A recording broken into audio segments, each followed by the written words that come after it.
So the week before race day is so important. Nerves, excitement, a lot of athletes let it get the better of them.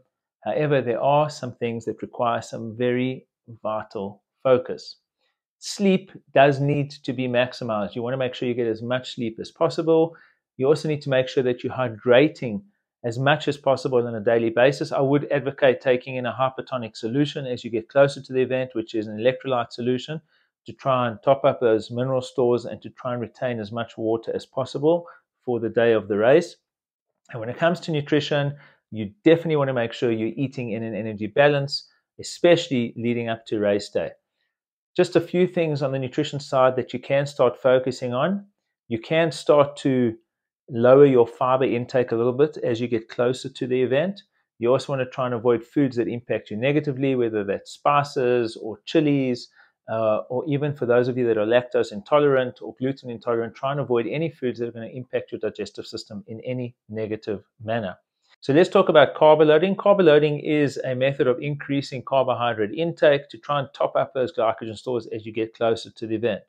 You've got to ask yourself, though, if you're going to top up the glycogen stores, to what extent are you going to actually top them up that it's going to make a massive difference in performance? If you're an elite athlete, sure, it might be able to play a benefit, but there is a science behind carb loading, and it's not something that should just be tried and tested for the first time, especially before a big event. You should be trying it and testing it way in advance, and maybe with some of your B races that you can know how it works and how your body responded to it, because there are different methodologies when it comes to carb loading.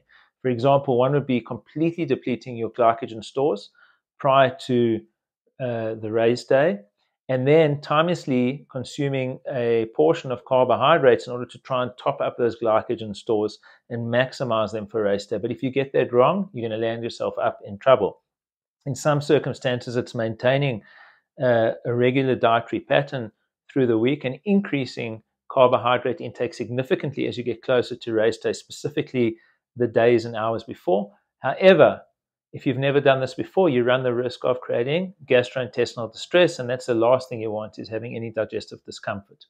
So don't try it if you've never tried it before. If you've done it many times before and you're an expert at it, then by all means, you can carb load. I would just focus on eating normally, maintaining an energy balance, and then as you get closer to the event, slightly reducing fiber intake, slightly increasing carbohydrate intake, and also avoiding any foods that would impact your digestive system negatively, and that could be lactose, for example, or gluten, depending on the individual.